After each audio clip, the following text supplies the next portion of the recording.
The woods behind the Ellison house were known to locals as Pine Hollow. Dense with evergreens and brambles, it was a place of deep shadows and colder air, even in summer. Most parents warned their children not to go near it. Some said the woods didn't like to be crossed. Others said it didn't matter what the woods liked. What mattered was what lived there. But no one ever told Lydia Ellison those stories. She was 8, with a wild mop of dark curls, and a curiosity too large for her body. Her parents, Claire and Matthew, had moved into the old farmhouse just 6 weeks ago, thrilled to start a quieter life after the endless buzz of city living. They worked from home, let the windows stay open, and encouraged Lydia to explore, to breathe in the trees and sunlight, to be a child. That's what they told themselves when she didn't come home from the woods that evening. It started with the silence. Lydia had gone out after lunch with her red pail to collect interesting things, as she often did. Rocks, bugs, feathers, pieces of bark. She promised to stay near the clearing.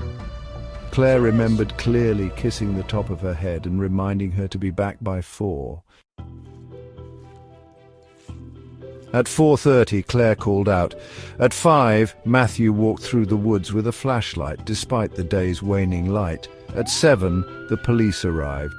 By morning, Pine Hollow was swarming with search teams. Dogs sniffed, drones flew overhead.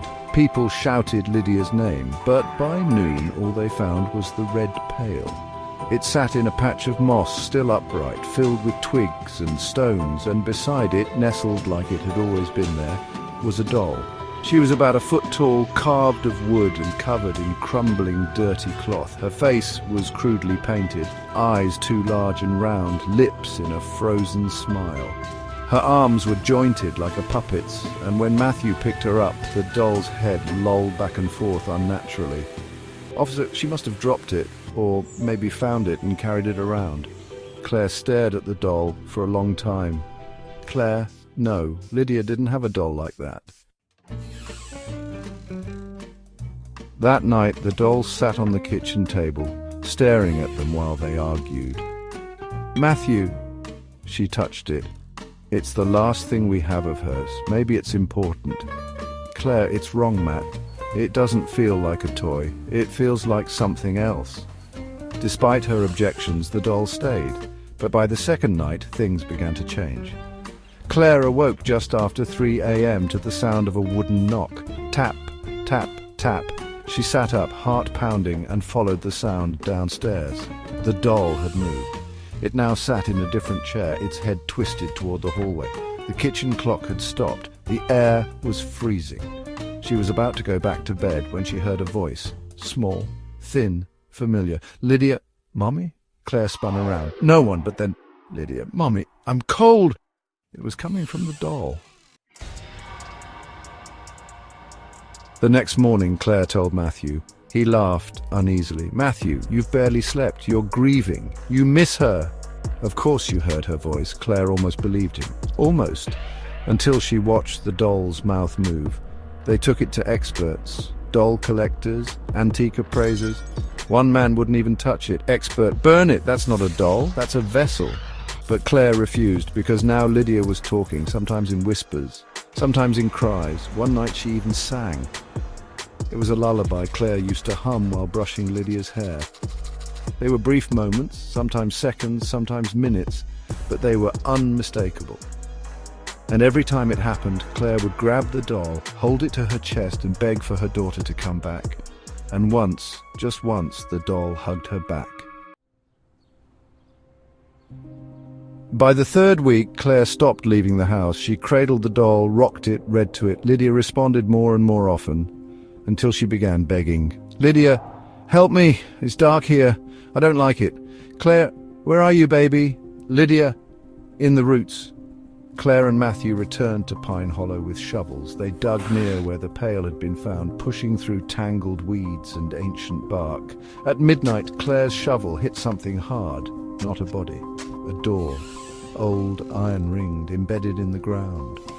It creaked open, revealing narrow steps into blackness. Claire didn't hesitate. She went down. The room was small, earthen, lit by nothing, yet somehow she could see. The walls were covered in hanging strings of old dolls, porcelain, cloth, wooden, all limp, lifeless. Each had names carved above them. She found Lydia scrawled on the far wall, but the space beneath it was empty. Claire turned and saw the doll from their kitchen standing on its own. Lydia blinked, and then she spoke. "Lydia, it traded me, Mummy, my voice, my skin, for it. It's wearing me. I want to come home." Claire wept and tried to grab her, but the doll was rooted in place. Matthew reached in desperation and broke the doll's wooden body. "Lydia!" Screaming. There was a scream, not wood, not echo, but Lydia. And in a flash of cold air the tunnel trembled, and the dolls began to writhe. They ran, the forest collapsing behind them. In Claire's arms she held not a doll, but a child, pale, thin, eyes too large, limbs stiff. Lydia, still wooden, still carved, but alive. In the weeks that followed they learned the truth in pieces. The woods were not cursed, they were hungry. They fed on children who wandered too far, took their souls, trapped them in effigies. Sometimes the dolls stayed silent, sometimes they cried. But Lydia had resisted, had fought. She was not wholly back. Her body remained carved, her joints too loose, her skin stiff, but her heart beat. Her breath came shallow and slow, and most of all she remembered. She told them of the thing in the trees, the voice that whispered trade places. How she said no, how she screamed until the roots shook, and how her mother came. They moved away from Pine Hollow, far and fast. But in the new house, Lydia's room remains dim. She doesn't play much, doesn't sleep much. Sometimes her skin creaks when she moves. But she draws hundreds of drawings, all of the same place, a tree with a door beneath it, and 100 tiny faces in the dark, waiting,